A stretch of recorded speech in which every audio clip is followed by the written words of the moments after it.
It is said that the construction of a castle was completed in 1268, but the victory celebrations were cut short by a terrible omen. As soon as the gate was opened for the first time, an unbearable stench wafted out. It's the smell of sulfur and a putrid miasma that made every person gag who dared to inhale it. And it wasn't just the smell.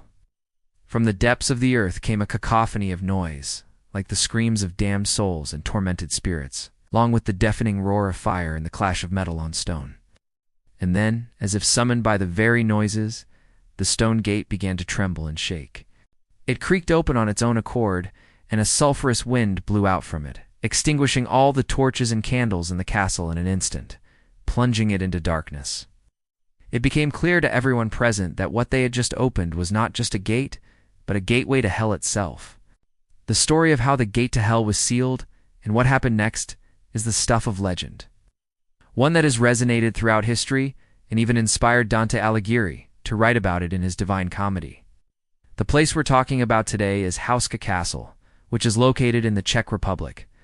And yes, there is a legend that there is a portal to hell right beneath it.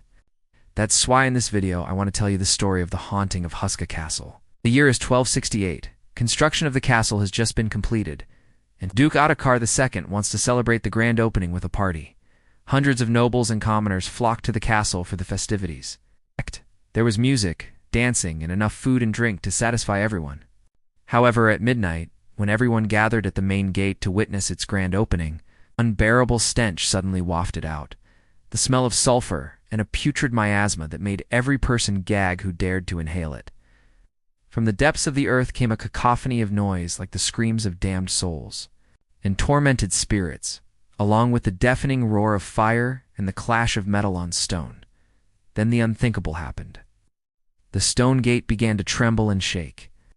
It creaked open on its own accord, and a sulphurous wind blew out from it, extinguishing all the torches and candles in the castle in an instant, plunging it into darkness.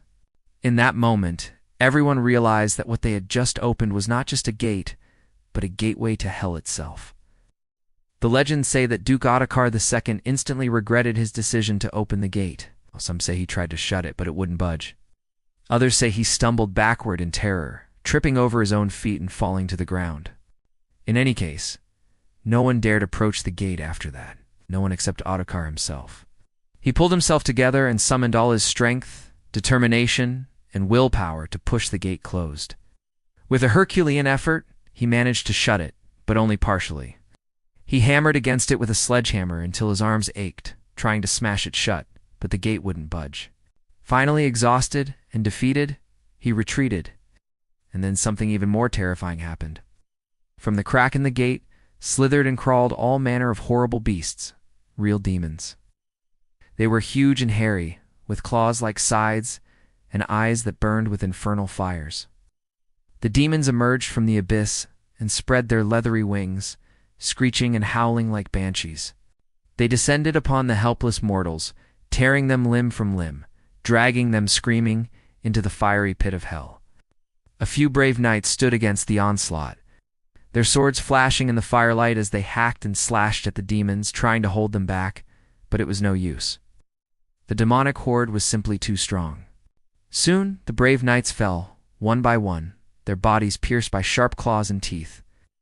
When the first rays of sunlight touched the horizon, the demonic invasion ceased. The demons retreated back through the gate, vanishing into the darkness. Exhausted and wounded survivors struggled to close the gate, hurling themselves against it until it finally slammed shut. But the damage was done. The demonic invasion had claimed many victims. The Duke's son, along with dozens of nobles and commoners, had been dragged into hell. To prevent such a tragedy from happening again, it was decided to keep the gate to hell sealed at all costs. Houska Castle was built to seal a gateway to hell. However, according to legend, this did not completely prevent the demons from escaping and causing havoc among the people. There were frequent tremors and strange sounds coming from beneath the castle, and sometimes the smell of sulfur would waft through the halls, bringing with it the specter of the infernal stench. Over the years, several attempts were made to destroy the gateway, but all of them failed. Finally, the castle fell into disrepair and was abandoned, left to stand as a silent testament to the horrors that had unfolded within its walls. Today, visitors can explore the ruins of Houska Castle and learn about the legend of the gateway to hell. Many have come to witness the place where the veil between the mortal world and the underworld is said to be thinnest. Whether or not the legends are true, one thing is certain: Houska Castle is a place filled with mystery and intrigue. Now check out another video about haunted places. All the links are in the description below. Subscribe and see you next time.